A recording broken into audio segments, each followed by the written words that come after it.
All right, welcome everyone. We're Semblance of Sanity. I'm Caleb. I'm Jacob. And we're here, of course, for Hunter, episode 64. And we are well into Bisky's training. That's or right. Biscuit Kruger. And I love her character. I love her character. I love her name even more. At the same time, though, it is hard to take her seriously. Whatever she says.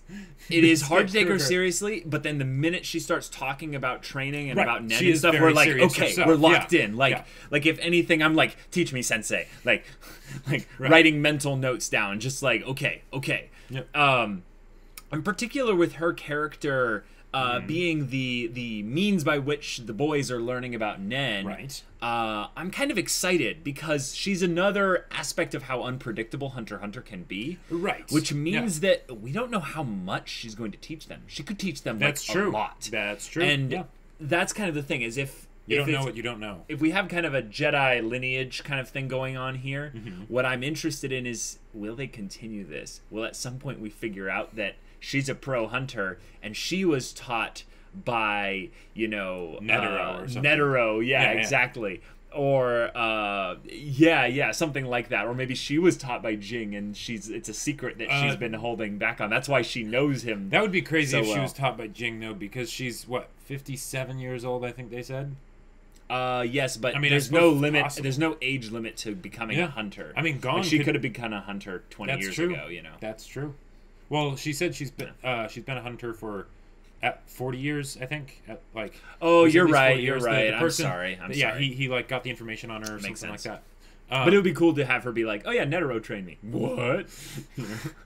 It's kind of the Yoda, Dooku, Qui-Gon, Obi-Wan. Exactly. You know, Anakin. There can only be so many like epic level hunters in the world, after all. I don't know. Actually, there's probably a lot because Bisky was introduced. I'm really excited about them introducing legit pro hunters again, because I feel like the more recent arc we didn't have any real hunters in the mix. And after the Phantom Troop and like all the different levels of pro hunters that you see, it kind of makes you, in a way, think less about people that have passed the hunter exam. Yes. Because like, you know, at first, right, when they're going through the hunter exam and there's all the people running the exam, right? Yeah. We're like, whoa, these people are crazy. Yeah. But then it's like, oh wait, they might actually be like,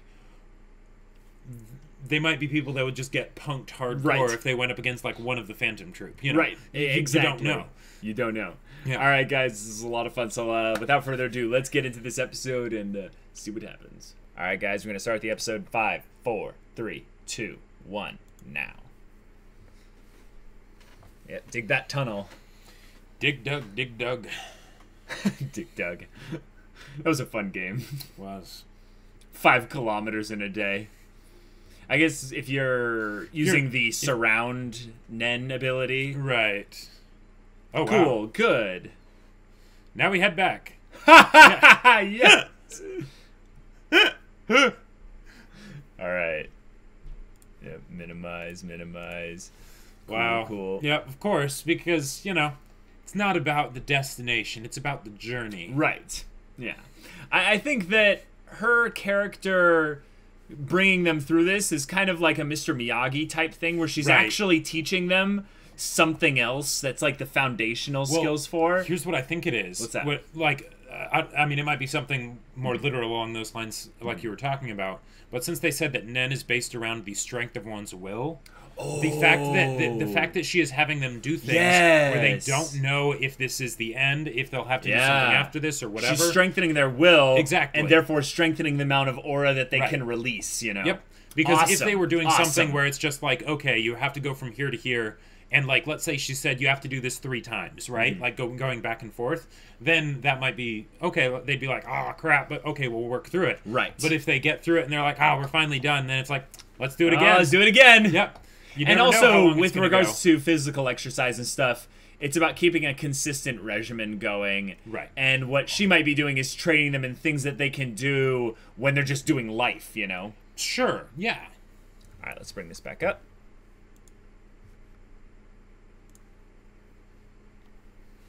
Cool. Oh, obtaining monster cards. So let's kill some monsters. All right. Whoa. Every enemy in this area or in the game? Yeah, I think just in this area. area. Oh! Oh! Oh! So, nice. Yes. She's teaching them strategy before techniques. To come up with, like, techniques, like, for specific things. Okay. You start with rats. No, it's the thing from Spirited Away. No, yeah. Dang. Right. Okay. Whoa. Got him. Eat! There he goes. It's like collecting Pokemon. Uh-huh. Yeah, I was just thinking that. Right. That makes sense. I love how Gil was just speed walking away from it. Oh. Nice. Okay. Bubble horse. Whoa. How many stages are there? 37. Yeah. Dang. Okay. Okay.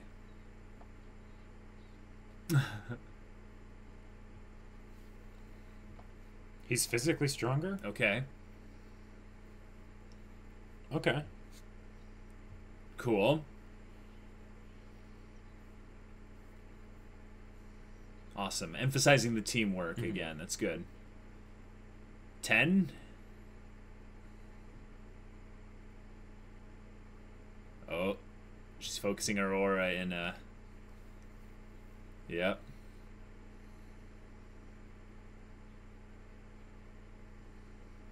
Yeah.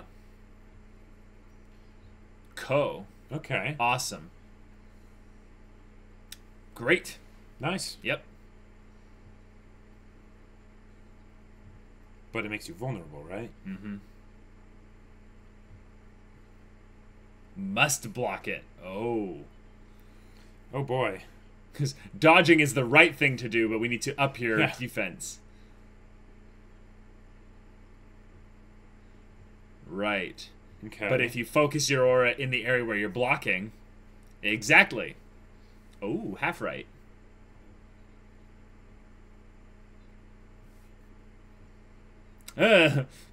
Right, but if you're not... Yeah. Then you're toast. Right. But... Oh. Okay. Ken, okay. So is it like some sort of reactive co?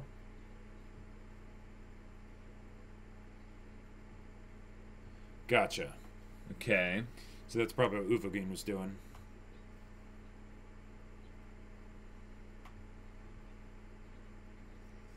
Okay.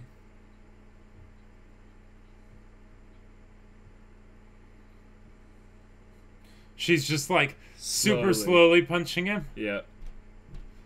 Boom! Whoa. Holy crap. She was being nice. It reminds me of like the meta in Red vs. Blue. Yes. Just ding! Yeah. Wow. Okay. You're toast.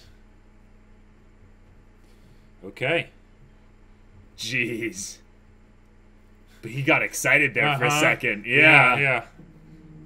Oh boy.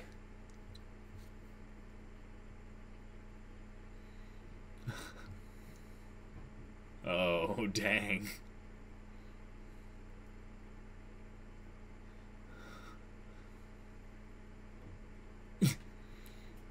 He's like, she's when are you going gonna do it? Very slowly. No, she's waiting. Like, you have See to how hold long this you up. can hold it up. Yeah. Yep. Gotcha. So that was just a trick. Yeah. So now they need to learn how to do that. Whoa, yeah. Okay. That makes sense, though.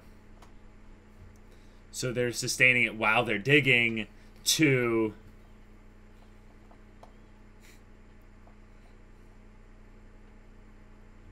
Dang.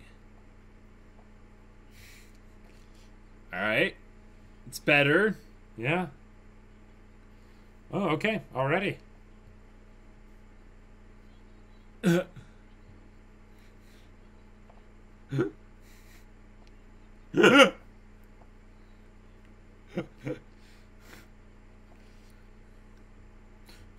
Hey, keep doing the 1,000 push-ups. Okay, equal. Yeah. Split defensively. Mm-hmm. Okay.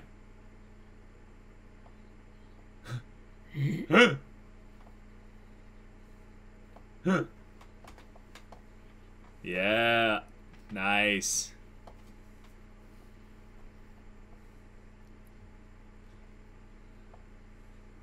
Nice. Okay. Distributing it evenly and then flowing it back and forth. Yep. Gotcha. Oh my gosh, so many techniques now. Yeah.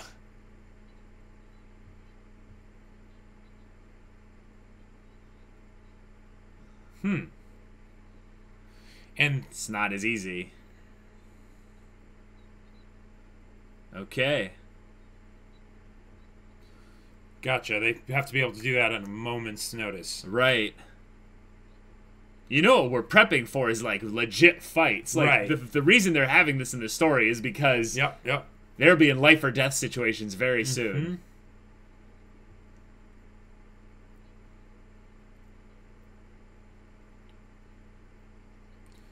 Right, that's why Gyo is insanely important. Right. Yeah.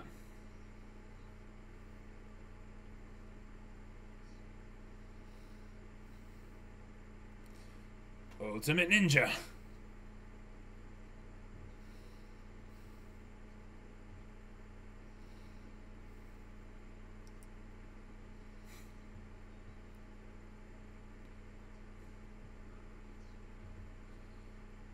Cool. Okay.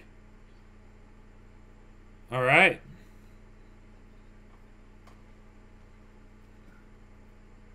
Wow. Oh my gosh. Okay.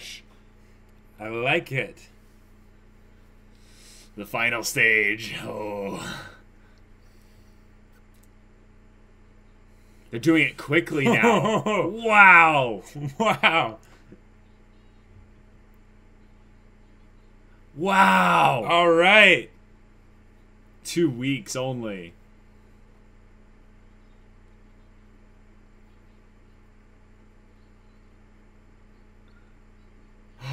Yeah! Oh! Yes, yes, yes.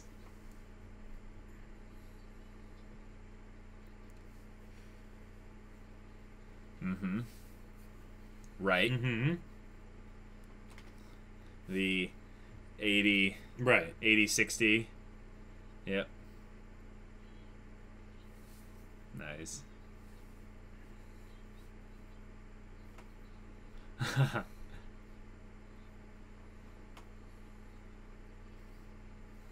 Oh yeah, since they're next to each other, that is helpful. Yep.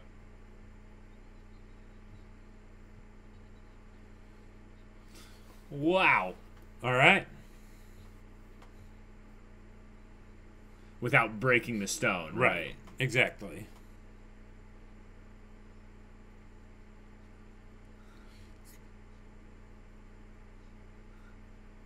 Right.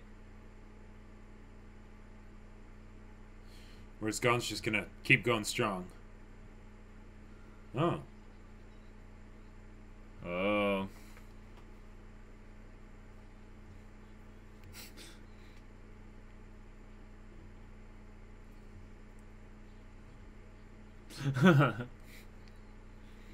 No. Okay. Cool.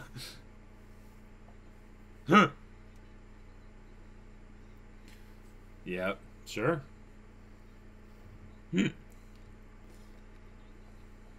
Rock, paper, scissors.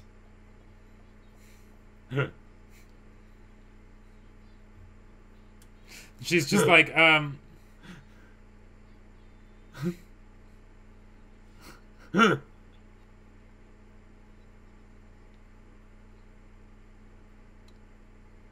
Really?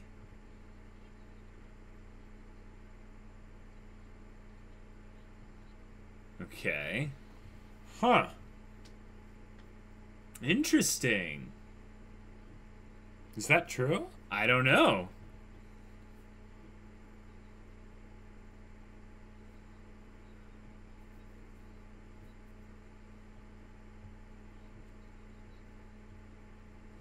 It does make sense in that they each counter each other. Sure. You really are? Oh,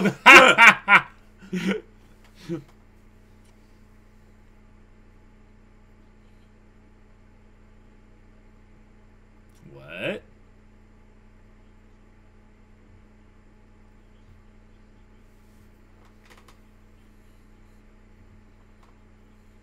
Whoa.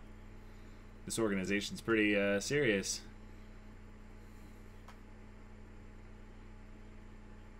Don't talk too soon.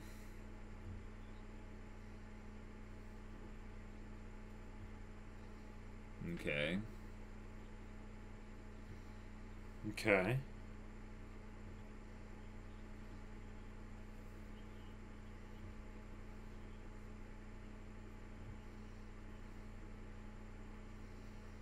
Okay.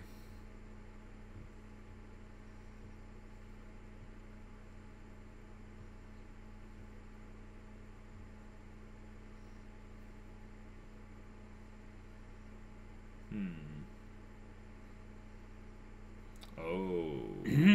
Oh. Yeah.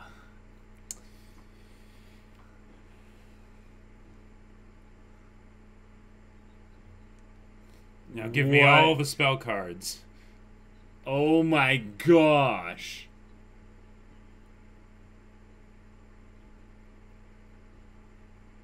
Boom.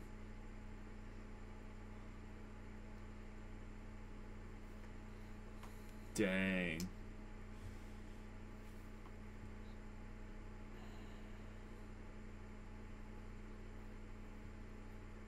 Oh.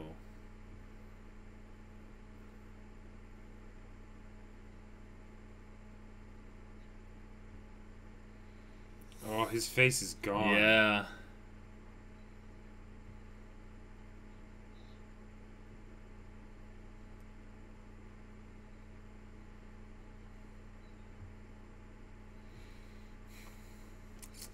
Turn them all over. Yep.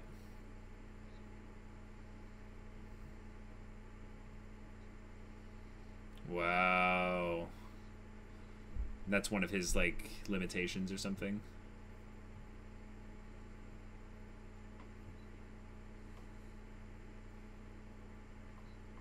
Whoa.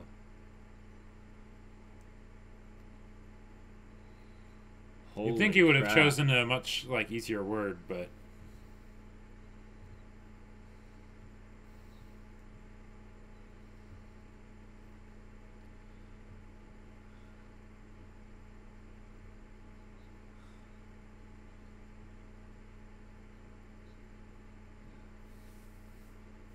Okay.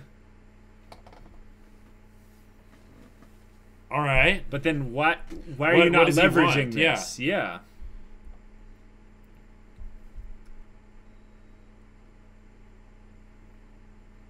Yeah, seriously. Exactly. Oh. Interesting. No, that's kind of funny because otherwise his ability is kind of too OP. This keeps it balanced. Mm-hmm. Yep.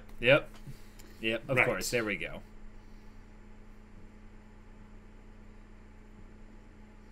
So you can risk it and fight me. Mm-hmm.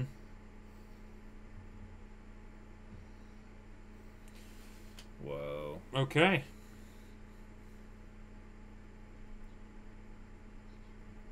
Oh. Dang.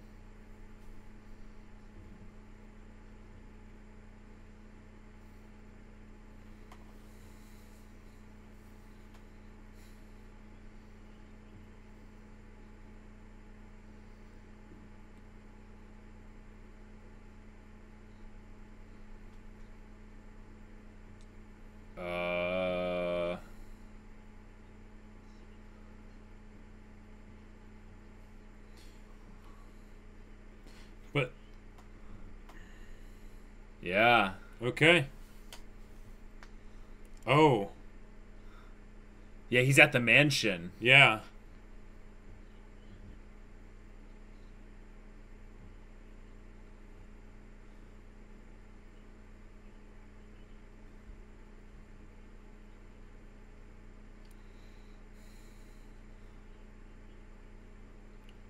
Hmm.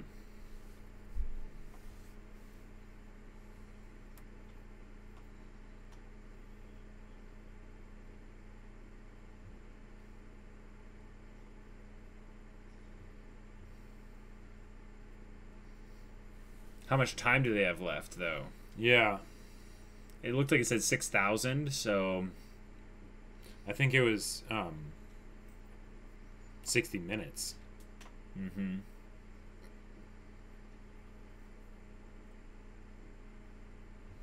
Jeez. All right.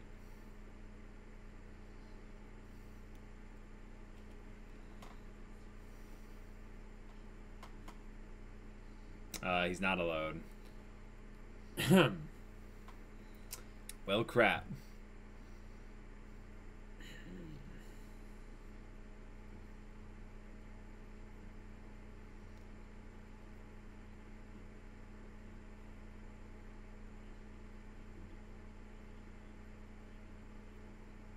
Oh.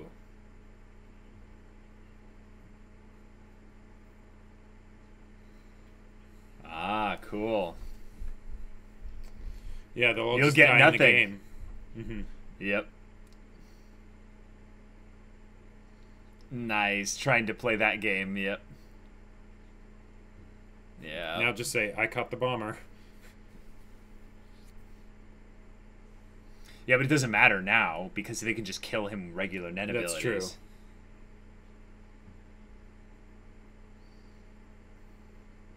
That would only defuse his bomb, you know?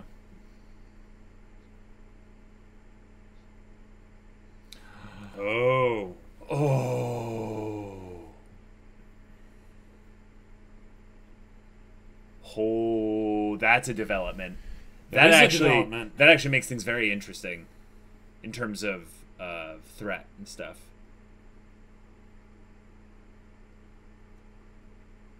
The head. Yeah. Yeah.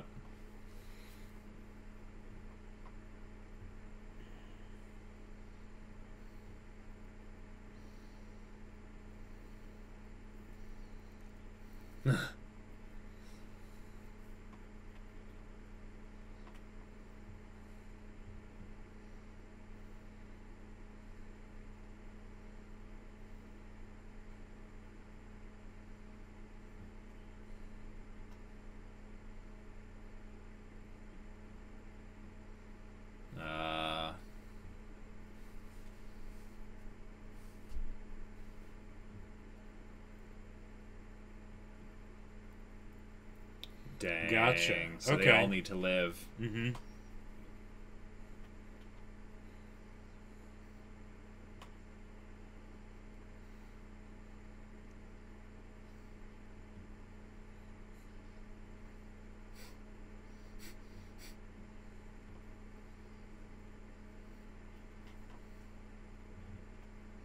Dang. Wow. Holy crap. Okay.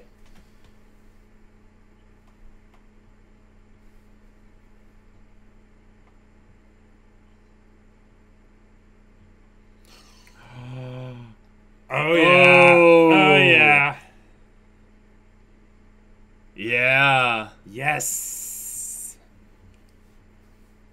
Holy all right. Crap. Okay. Yes. Okay. All right, minimize that. Oh my okay, gosh! Wait. So to be honest, the bomber thing I don't really care about at all. Yeah. Because wow, it's something that's interesting as a third faction of sorts moving around out there. There's no one in the group that they're attacking that we care about. Right. So yeah. I think it's a cool world building thing, but nothing else. Yeah. What I see it as being is it's basically just setting up something for the Phantom Troop to do. Well, they're setting up a target basically. Well, what they're setting up is a small war. is that would it be war or would it be slaughter? It would be a battle. It would not be slaughter. Okay. It would not be slaughter. Yeah.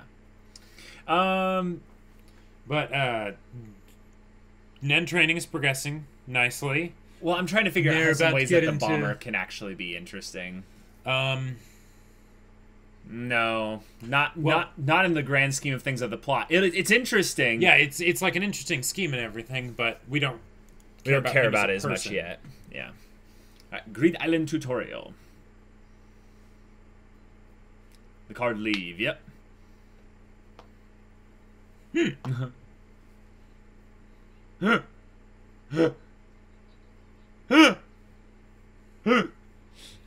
Ooh, okay. So the Nen training was very interesting. I would say that's the best part of this episode. Well, that and the fact that they threw the Phantom Troop in there at the end of going to the actual island from the real world, not through the game. That is pretty cool. Yeah, like. I'm excited to see what happens. Especially since we now know that the cards can be acquired from someone's dead body on their ring if they're outside the game. Yeah. But the thing is, if the Phantom Troop comes into the game from outside the game, will there be a point where they have to break into the boundaries of the game? Right, I'm not sure. I think they'll have to. Yeah, and what will that look like? What will that look like? Will all no people idea. and NPCs just be there, and they'll just be going around only without the ring, so they won't have the books or whatever? Yeah, they'll be in a different instance of the game. Yeah, like the hidden server. You know? Exactly. Where Jing is, maybe. Yeah. Possibly. Okay. But yeah, the bomber thing, I think, puts some stakes in there if they do encounter our main characters, like the Phantom Troop. Or Gon and trained, and Bisky, but because they're doing this against people that honestly we don't care about right now, it's just kind of like, okay, that's a development. It's an interesting development. Right. It's basically a way to just communicate more about the world. Right. But we're getting Nen training, and and they're going into the individual techniques now. Right. Like, so cool. So when you use these techniques, you basically want to find ways in which the combinations of them can be used effectively. Now, I am not going to try and remember the names yet because I'll go over and watch this episode. I'll go over and watch this episode again to make sure that I get what they actually do. Right. But I think Ken was the main one they were using. The Ken one is particularly, I believe, the aspect of combining the application of Ten and Ren for focusing the strength of your aura as a shield around your body, with it being distributed in a focused area. Because Ko is putting it into one place, and then Ken is keeping it. Right, it's not as strong as Ko's maximum power is, but it evenly distributes the power. So they were talking about the numbers, and I like using the kind of the video game term since they're already in a video game, essentially. But also for us as people who understand how game stats work and things like that, we can picture in our head, oh, okay, that makes sense. Yeah. And I really like how they did that because Bisky was basically showing them, like, okay, this is something that a lot of people do. Yep. What's the natural response to that? This. It's like, you would think so. But if you do that, then you're vulnerable. So what you actually want to do is this. And because that means that people, you just be hitting people, canceling out. But that puts into practice a lot of things that are actually important. The ability to change your aura's properties. In some ways, that's the transmuting side of it. But this is a thing that's primarily it's not locked down to any specific Nen user. It's not based on the Hatsu techniques of changing the properties of your aura or anything like that. It's just changing Ren, it's just changing the levels, right? So but my thing is, you can see how then enhancing techniques, transmuting techniques would be added onto something like that and make it more effective. We're seeing how the building blocks of Hatsu techniques start. Right. And the thing is that final stage that they're talking about is going to be when they develop their Hatsu techniques. That is going to be awesome. And it's going to be awesome. Now, that's going to be so cool. What this reminds me of is it reminds me of basically in Star Wars. Now they didn't really talk about this in the movies. Really, it was more in like the extended universe, the books, things like that. But the idea that when you have two Force users fighting with lightsabers, it's their lightsaber skills, but more than that, it's usually their ability to sense what the other person's going to do. Right. And it's those micro adjustments, the ability to observe, evaluate, and react very, very quickly. Right. A bunch of little micro decisions. And I liked how they built up to that with the whole idea of alternating with the Ko and the Ken and how you distribute your Nen and all that stuff. And using Gyo to like see where the person's at so you know what you need to do to defend against it. Right. Like, so what I see in this battle of sorts is that people are always going to be using Gyo. In fact, the more efficient you are, the quicker you can just turn off and on Gyo, like immediately. But also that puts if they had HP and MP, you know, for instance, Gyo would be a very consistent passive drain on your NP, as also Ken would as well. So you need to basically build up your MP, your threshold to be higher. But if they talk about how, you know, Gon in particular has this high recovery speed, maybe that's where he can have some of these abilities on passively, like, forever. Where it could never really outpace, at some point, his MP regen rate. And this is something that I'm kind of curious about, because they mention the idea that you're not actually like using Gyo all the time, but it's like the ability to like very quickly alternate to Gyo and just use it for a bit to get, you know, get the information you need and then be done, right? Right. Just in the same way that when you like focus your Nen into your fist, you're not keeping it there the whole time because then you're vulnerable. You're doing it just at that instant when you're striking. No, but that's not what she was teaching them. You don't want to use Ko in general when you're fighting. Right, but the Ken Ko is when you have it 100%. Ken is when you're distributing it, but you're reducing your Ken to focus it into one area. It's like it's basically a mix between Ken and Ko. And but she's saying that in an actual fight you would never really want to, unless it, like very extreme specific circumstances, want to use Ko particularly to strike, because you'd want to do it like very reflexively. Like I thought, okay, I that's possible that that's what she was saying. What I recall her saying is that you didn't want to do that as defense. Well, you definitely don't want to do it as defense. You definitely don't want to do it as defense, but that for offense, like as if you're doing it just like super quick, right? But whenever you're fighting someone. There's counters, there's dodging, you're not always going to have a hit block.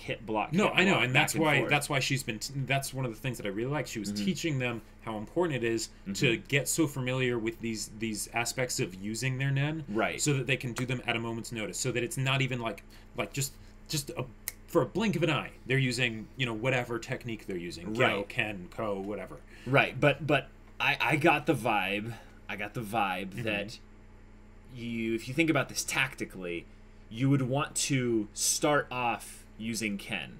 You would never want to even delve into Ko. Sure. Because your opponent could just be faster than you and you're dead. Yeah, but there's always, like, it's not like it's, you know, someone punches at you. After they punch at you, unless they have another punch coming, then there's going to be some little bit of time where you're probably safe.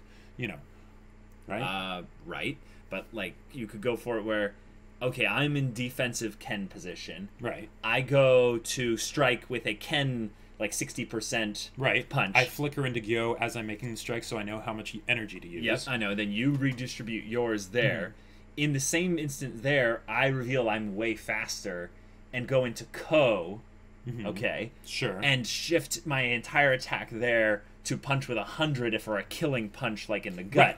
And then you go, well, I'm actually even faster than you. Exactly. And I just shift to a Ko punch as well, or just even a regular Ken punch, hit you anywhere you're not using your Ko and you're dead.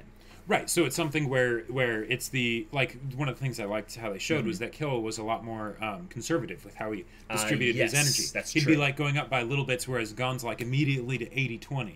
Right. You know, probably because he's an enhancer, so he's just used to the idea of, my body can take it, I'll be fine. You exactly. know? Whereas Kill has to be a lot more careful, and he's a lot more of a, you know, precise individual in Gon. Right, the assassin training comes into play there. Yeah.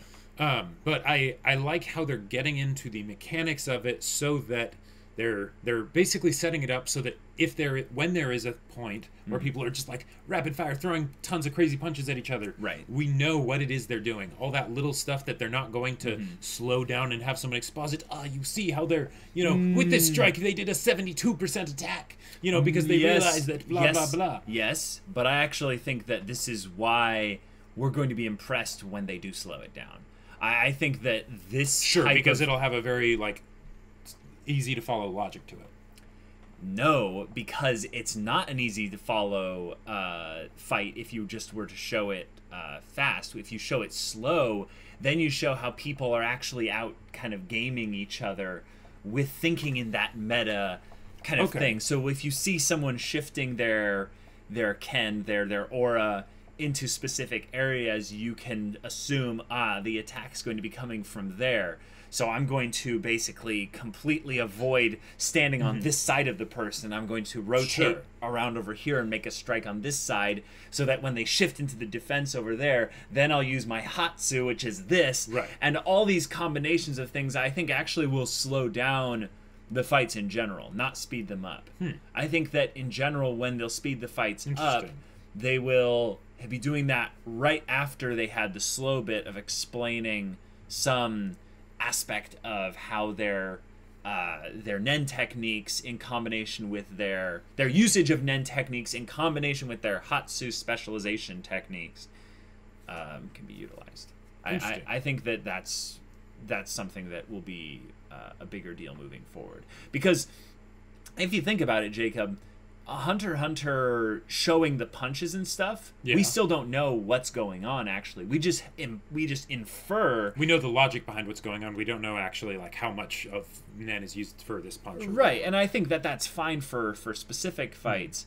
But when this show gets into the hype stuff, we're gonna have big fights at some point. Well, yeah, of course. Obviously, we're gonna have big fights at some point. We're going to be seeing how they creatively beat each other. Absolutely. Not how impressive it is in terms of speed and visuals. I think no. But no, what I was saying is that one of the main points of having exposition like this in a centralized location where they're teaching you, okay, here's how this stuff works, is so that they don't need to tell you how it works when they do it later on. No, they don't tell you how it works. What I'm meaning is that they'll still have that exposition, though.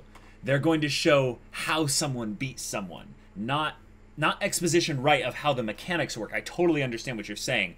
I'm saying that they'll never have to give exposition on how Ken works or how Ko works. Right. Yes, but what they will do is, this is how they're using the thing that we've already described, because it works in combination with this Hatsu technique in order to counter their Hatsu technique or something like that. I would be surprised if they had maybe in some battles between enhancers or something, because then they're probably doing a lot simpler stuff that is more grounded on the basics of Ken and Ko and things like that. But I don't think they'll be doing a whole lot of battles that are decided by these fundamentals rather than their actual Hatsu techniques. Okay, I think that's probably the case in a long time from now, but in the next 20 episodes, no, I would say they're almost definitely going to show at the very least how Gon and Killua used these fundamentals that they've learned to beat people that are actually better than them. I think that's going to be one of the clever things that this show can do, is Gon and Killua are shown to be these prodigies, right? Right. They're really good. But when they win, which by the way is actually very few times, they don't usually win against against people where they're actually named opponents. It'll usually be that it's I pushed these people 800 times, and I beat 800 people. Yeah. Right, and that wasn't even really using any real techniques. That was just exploding their aura in a direction. Right, and I don't think at that point they didn't even know what their aura was. It was just we're super strong. Yeah.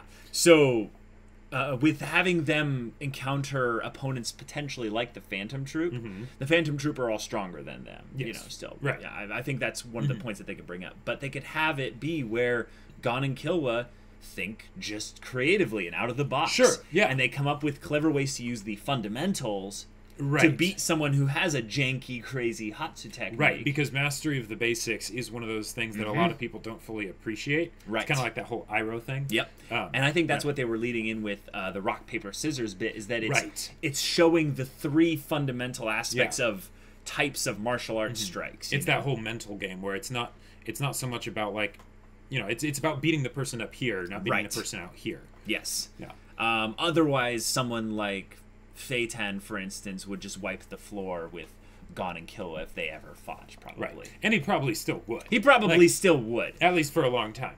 But yeah. But in particular, with them learning these bits there, this is a clear tie-in to the building blocks of what will become their Hatsu specialization techniques. And you know something else? Did you notice something else that they mentioned? What's that?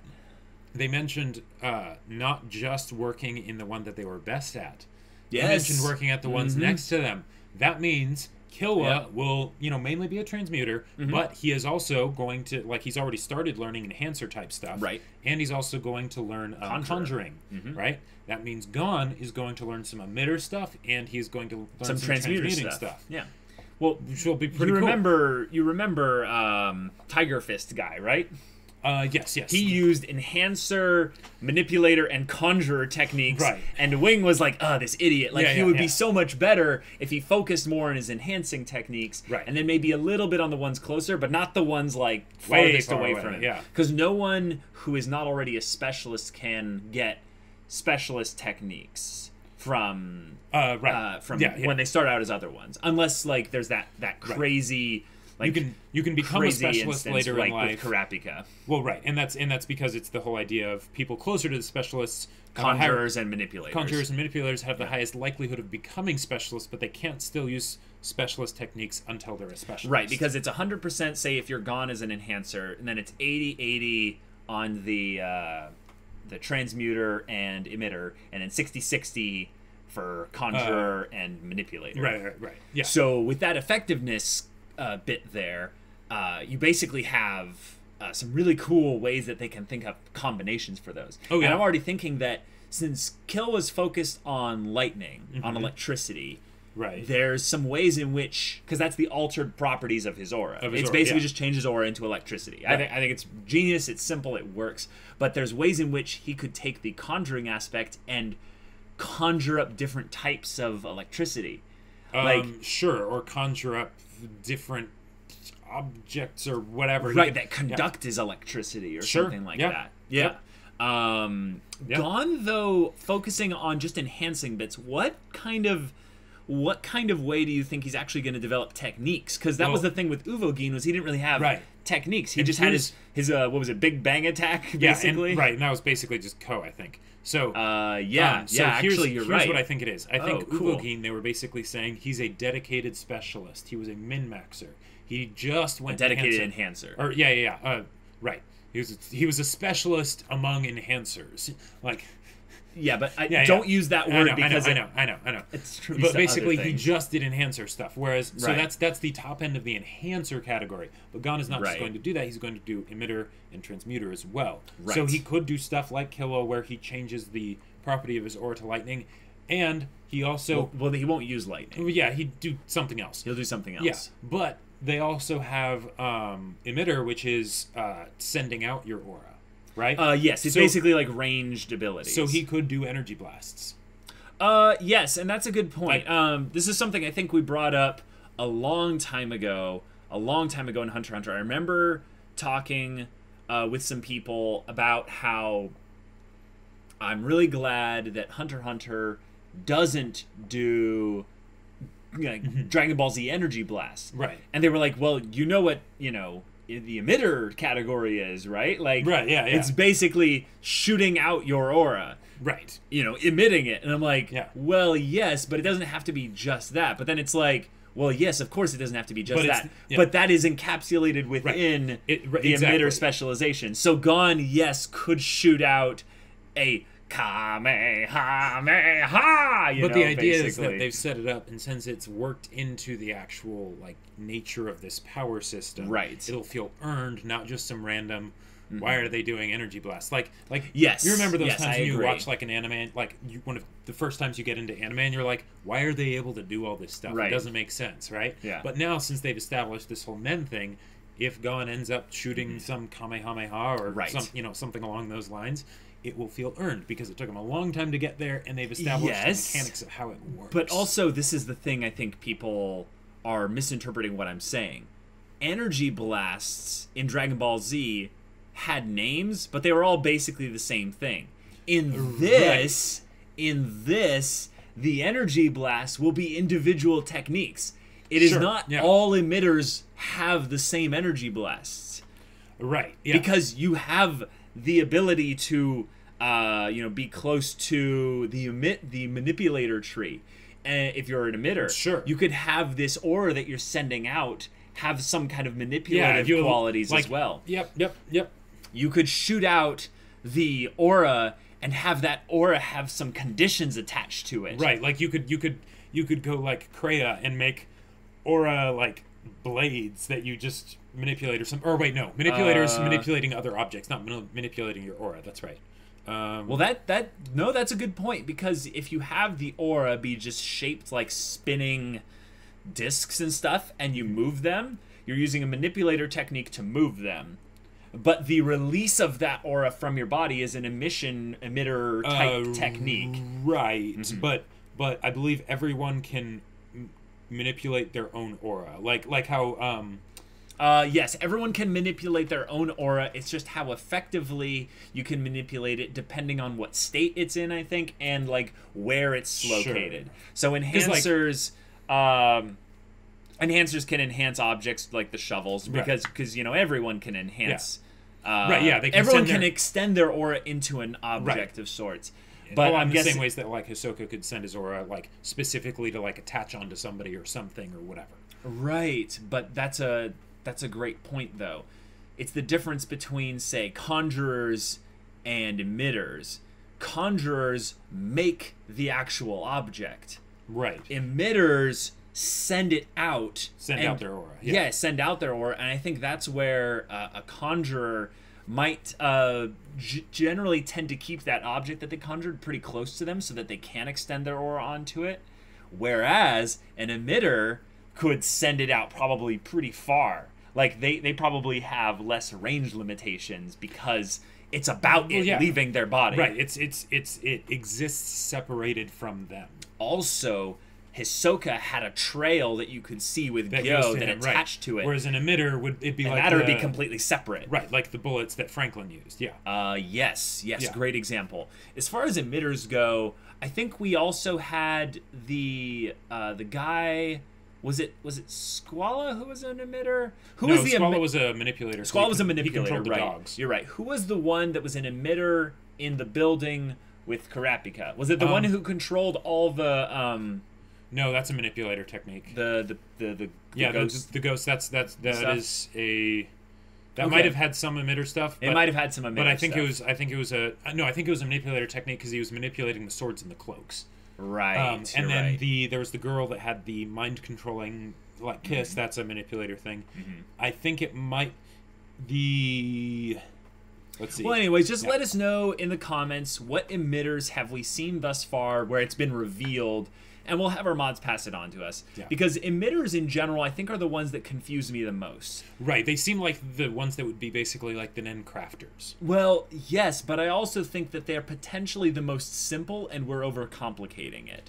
Sure. Emitters have aura that they send out. They emit it. Right. It's about as basic as it gets, but where it gets a little bit complicated is, what does the aura do once they sent it out? Do they have limitations on what they can do with the aura once they've sent it out? Right. We don't know. Yeah. And that's where it gets a little bit interesting, because we don't have any main characters in the story right now, as far as we know of, who are emitters.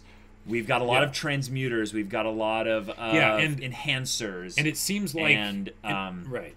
I think that's apropos because Gon and Killua are enhancers and transmuters. Yeah. So having them be trained by enhancers and transmuters might be something that just makes sense. Like, you know, Hisoka and Wing, for instance. Right.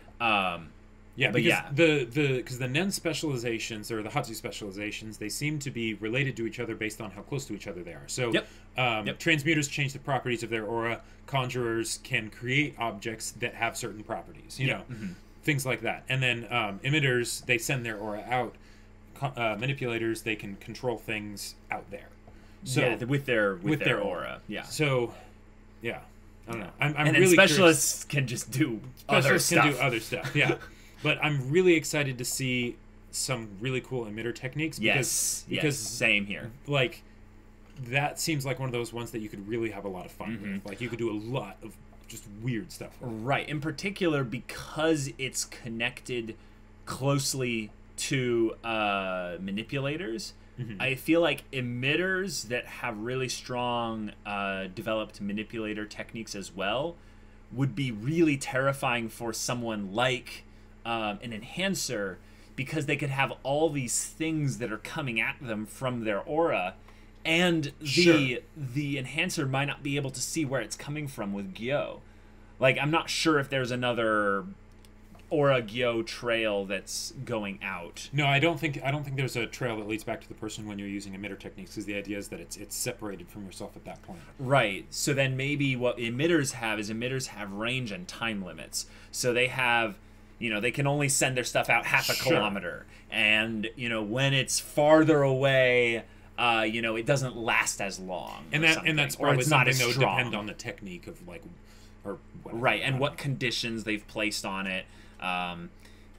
All those types of things. Yeah. But yeah, I'm really excited to see what they'll develop into their Hatsu techniques from their specializations. Yeah, because Killua already has his lightning. Right. So what is Gon going to learn? His could be like very, very straightforward when it comes to the techniques in terms of understanding them. But because he's connected to conjuring, right, he could do some crazy things. He could. But with Gon, I have no idea. I don't know.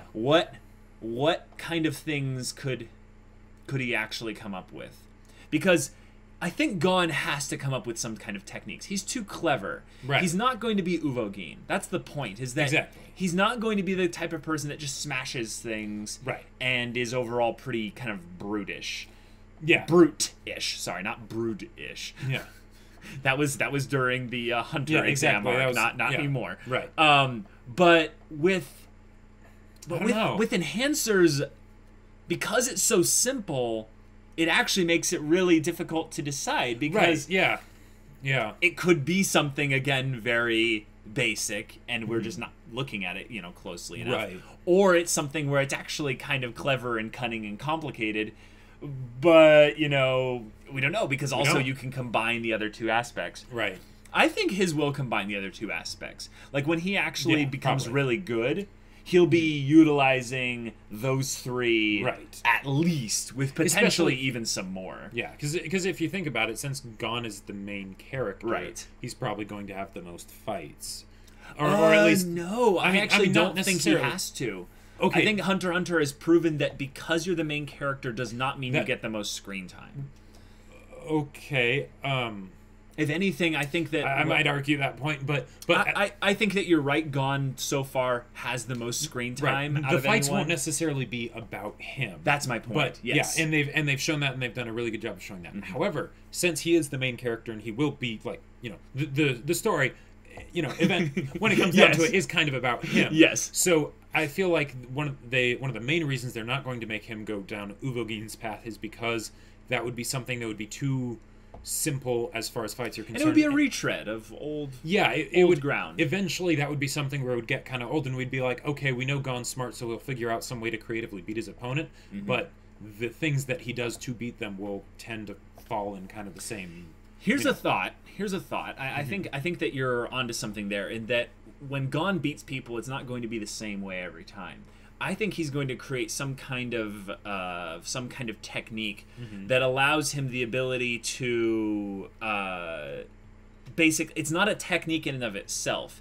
It's a technique that leads to other techniques, meaning that he'll find some way in how his aura enhancing can be utilized multiple ways, and that's kind of, I think, what Ken might be like leading towards? Leading towards, yeah. Okay. It might be Yeah. foreshadowing Yeah. that, in that it's focused in specific areas, but it's distributed, you know, all across the body as well. Okay. So Gon's technique might be something that's all-encompassing, but can, like, be redistributed, essentially.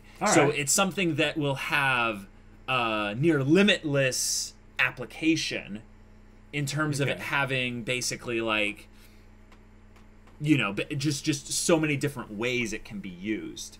All right. But not in that it's ill-defined, because that's not what HunterxHunter is about. But Exactly. Yeah. But that it's a way in which Gon can be actually outthinking his opponents in some way. Yes. Yes. Because I don't really care what his technique is. If anything, I care more about what Killwa's are in some ways. Right. But with Gon's, I feel like his just needs to be something where he can still outmaneuver people, Right. because he has access to a large number of types of applications of Exactly. a technique or two. Right, because even though he can be a little slow sometimes, Yes. he's a bright kid and He is thinks a bright outside kid. the box. Yes, And I think that him being creative and clever needs to be exemplified in whatever his Hatsu technique Exactly. is. Right. With Killua, I think Killwa's is going to be like, I want to kill you in one hit. Right, like- he's gonna have something that's fine-tuned. Fine-tuned to the T. Like, Because the whole idea is that he's fighting as an assassin. Right. He's fighting people when he chooses to. Yes, but also I think that Killwa's techniques. You remember how Kurapika developed his techniques specifically to beat the Phantom Troupe? Right. Mm-hmm. I think Killwa's are going to be designed specifically to For beat his his family. family. Yeah. Yeah.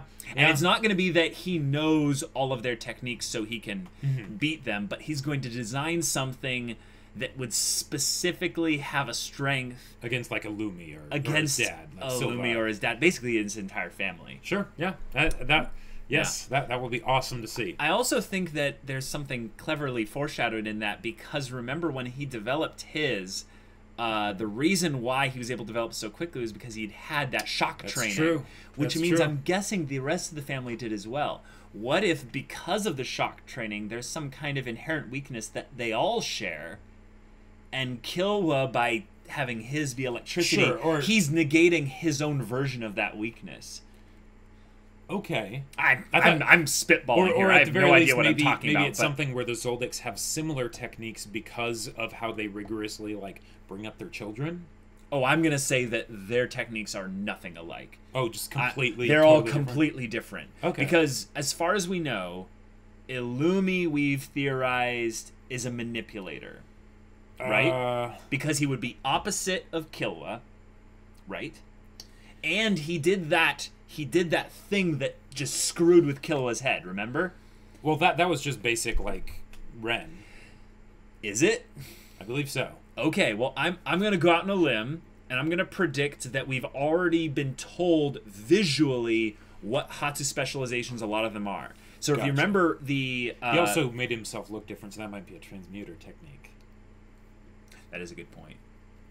I don't know. That is a good point. Maybe, actually, that's What they're going for, is that they're what the same? they're going for, is that they're either the same or they're completely opposite. Sure, Okay, I I'll can see hold on that. to 50-50 that he's either a transmuter or a manipulator. I'm gonna go with manipulator as my main guess. I'm gonna Ken it. I'm gonna put 70% into the manipulator bit and 30% into the transmuter bit. Maybe even less, like 80-20. But I think that we might have actually seen some technique potential in the other Zoldycks. Remember when was it Zeno Sure. and Silva fought Crollo?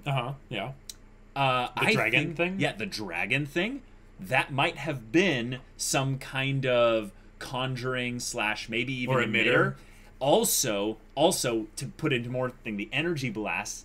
Silva literally conjured up purple energy balls. Yep. Now, I say conjured, but if he That- was that going could to just be his throw name. those,